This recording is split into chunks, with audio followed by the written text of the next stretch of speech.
y avait une trentaine de partenaires qui travaillaient pour la persévérance scolaire évidemment, et ce lieu était la communauté éducative de la MRC, CPRSM.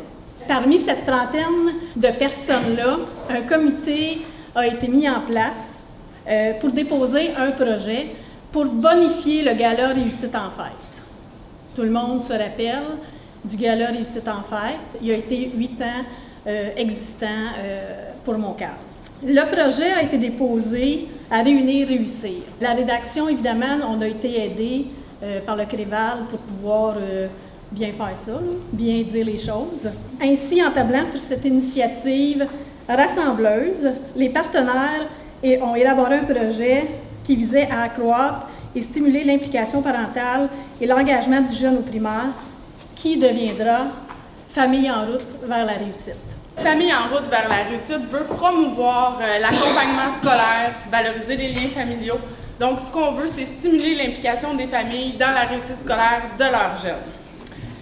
Ce qu'on veut faire par là, il y a des belles initiatives qui sont déjà en place dans la communauté. On veut les mettre en valeur. Donc, par exemple, je prends par rapporteur de réussite ou encore même des services offerts par la Maison de la famille ou autres, même l'aide aux devoirs fournie par les écoles, les maisons des jeunes et tout. Donc, on veut mettre en lumière ces services-là, ces ressources-là aux familles pour qu'elles puissent participer de façon active et, par le fait même, s'impliquer dans la réussite scolaire de leurs jeunes. En tant que partenaire, je vous invite à m'alimenter lorsque vous faites des événements en lien avec la famille ou des choses comme ça. Donnez-moi l'information, ça va me faire plaisir d'en faire la promotion auprès des jeunes et des familles. Famille en route vers la réussite est ouvert à toutes les familles qui ont au moins un enfant d'âge préscolaire ou primaire et qui sont établies dans les municipalités de Saint-Lin, Saint-Calix et Sainte-Julienne. Je vais vous faire un petit topo rapide. Les familles devront se surpasser, relever des défis, faire des activités en famille, cumuler leurs bons coups dans un carnet mérite. Et à la toute fin de l'année scolaire, on va récupérer les carnets mérites et on va sélectionner les 100 familles des persévérantes. En fait, les 100 familles qui se seront démarquées au courant de l'année. Et ces familles-là seront récompensées dans le cadre du gala. On le sait, une année scolaire, c'est quand même très long. Donc, pour mousser le projet, pour garder la motivation des familles toujours stable, on a des tirages ponctuels. Donc, novembre, janvier et mars, il y aura des tirages dans chacune des écoles. Donc, on essaie de motiver les familles et tout à s'impliquer en leur offrant des prix de participation. Et à la fin, il y a le gala où là, ça ne relève pas du hasard, mais c'est vraiment les familles qui se seront démarquées. Ici, c'est le carnet. Les familles doivent participer, cumuler leurs bons coups dans le carnet. Comme on peut voir en début, ils doivent se trouver un nom d'équipe pour le sentiment d'appartenance et tout. Ils doivent se fixer un objectif pour avoir une ligne directive tout au long de l'année. Par la suite, le but est de mettre en lumière des ressources. Donc, dans le carnet, c'est fait en 2 temps. C'est pas seulement un carnet cumulatif, mais un carnet où on a des ressources. Donc, on peut voir le répertoire des ressources pour les familles où on met en lumière justement des organismes qui leur offrent de bons services. On a également les numéros des municipalités, des bibliothèques, puisqu'on le sait qu'ils offrent de très beaux services aux familles.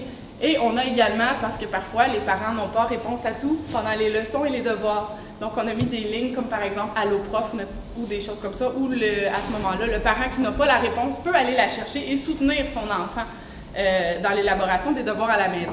Il y a des infolettres scolaires. La semaine dernière, dans les écoles, ont été distribuées le tout premier infolette scolaire du mois d'octobre, où là, c'était le premier, donc on met en lumière un petit peu plus le projet. Par la suite, dans les mois qui vont venir, j'aimerais beaucoup mettre en lumière les activités proposées par les écoles, les organismes et tout. Ensuite de ça, il y aura des certificats de persévérance remis en fin d'étape.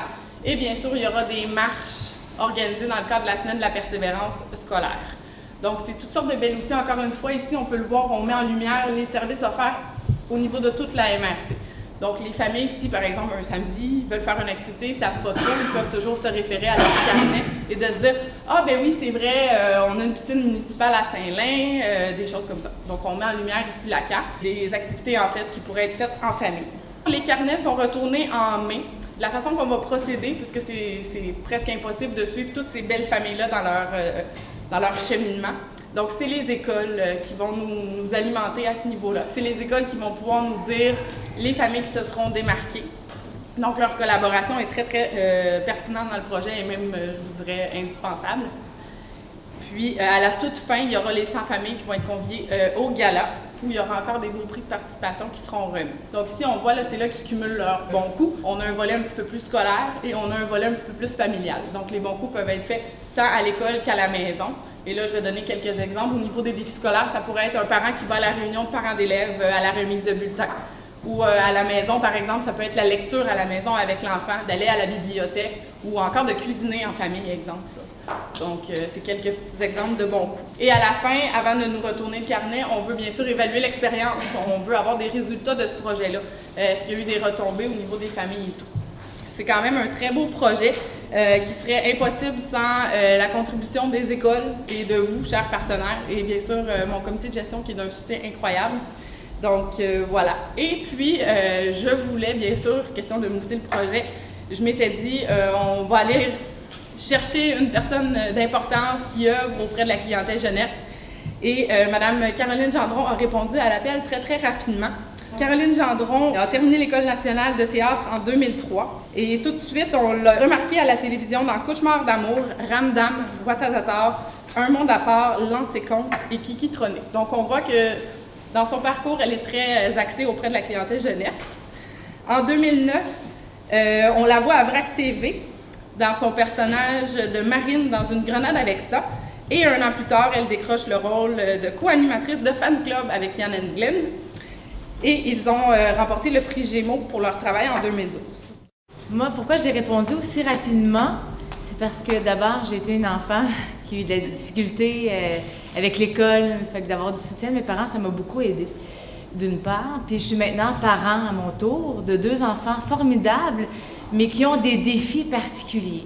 J'ai un enfant qui est TDAH, je ne sais pas si vous savez, les gens en scolaire, bon. Il y a plus ça de son père, évidemment. Puis j'ai un autre enfant qui a un problème de santé différent. Bref, pour moi, l'implication est très, très importante. Puis évidemment, juste pour un enfant qui n'a pas de problème à l'école ou qui n'a pas de problème génétique, peu importe, ça reste un défi pour les parents aussi de s'impliquer parce que c'est prenant, puis c'est exigeant. D'une part, mais quand que les enfants ont des défis particuliers à relever, ça devient d'autant plus difficile, mais en même temps important. Puis nous, comme famille, on est très, très supportés, entre autres par le CLSC de Montréal. J'ai comment ça s'appelle, non? C'est pas une psychoéducatrice spécialisée qui vient nous aider à établir des tableaux, en fait, pour aider notre enfant. Fait qu'on a établi un tableau d'émulation. Je ne sais pas s'il y en a qui savent c'est quoi. C'est du renforcement positif. On fait ça avec notre enfant, mais on a ajouté beaucoup, beaucoup, beaucoup de choses pour l'aider. Puis moi, à ça, j'ai aussi mis mon grain de sel. Puis je disais à ma famille, je disais, non, on va pas juste faire des tableaux puis dire, bon là, on va respecter, en 20 minutes, on va faire la routine du dodo, puis on va récompenser ou punir. Je veux autre chose aussi. Puis ça rejoint pas mal ce que Karine disait.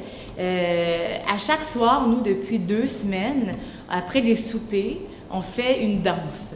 On met une chanson. Chacun, notre tour, on choisit une chanson, puis on fait une danse en famille. Et c'est extraordinaire! Ça a vraiment changé la dynamique. Puis ça aide aussi, parce que j'ai 2 enfants, mon plus vieux, qui est justement TDAH, et puis le deuxième est arrivé récemment. Donc, un peu de difficulté à accepter le fait qu'il y a un frère, puis c'est normal. Donc, de faire une activité comme ça, bien, ça resserre les liens, puis ça rend ça intéressant pour tout le monde. Bref, c'est la raison pour laquelle aussi, je te l'avais même pas dit, en fait. Ben non, non, c'est ça. Mais ça me touche particulièrement. Donc, voilà, c'est super important de s'impliquer auprès de nos jeunes. Puis, en le faisant, au départ, quand il y a des choses à changer dans nos routines d'adultes, c'est toujours un peu difficile, c'est de l'adaptation. Mais à partir du moment où on le fait, qu'on est impliqué, puis qu'on voit les résultats, c'est phénoménal ce que ça fait. Ça fait autant de bien aux grands qu'aux petits. Fait que, voilà. Donc, longue vie à ce projet formidable. Ce projet est rendu possible grâce au fonds Réunir Réussir, sans lequel il ne serait pas possible de mettre sur pied un tel projet. Il y a également le CREVAL qui a été mandaté par Réunir Réussir pour superviser le projet et s'assurer du bon déroulement et tout. Et bien sûr, on a le CLD, Montcalm, qui est fiduciaire du projet, encore une fois, qui supervise. Et finalement, merci à nos généreux commanditaires qui, eux aussi, contribuent au bon déroulement du projet en offrant des gratuités aux familles participantes. continuez votre bon travail. Vous avez eu la persévérance jusqu'à ce jour. Je pense que ça a donné, et non, pas je pense, ça a donné de bons résultats. Et merci d'avoir accepté dans mon cadre cette invitation de jeunes où on voudrait que nos jeunes persévèrent de plus en plus et soient avec leurs parents. Vous l'avez, le bobo, les parents, c'est pas toujours évident. Tout le monde travaille, tout le monde court. Merci d'être là. Il y a plusieurs années, pas si lointaines que ça, c'était les familles qui s'occupaient des jeunes et des vieux, excusez l'expression, mais comme ça. À un moment donné, ça a viré de base, c'était l'État qui s'en occupait, puis je pense que tout le monde s'est rendu compte, je pense pas que ça a bien fonctionné, l'État. Fait que là, c'est le retour aux sources, que les familles, que les grands-parents, puis tout ça, qu'on revienne, que les familles s'occupent de leurs familles. Et je pense, en tout cas, c'est un beau projet. Là, on parle des jeunes, mais je pense qu'il va entourer tout le monde et qu'il va emmener aussi les grands-parents de plus en plus. Je pense que tout le monde se rend compte que c'est les familles à s'occuper de leurs enfants, de personnes âgées, puis tout ça. Je pense que, bravo pour l'initiative.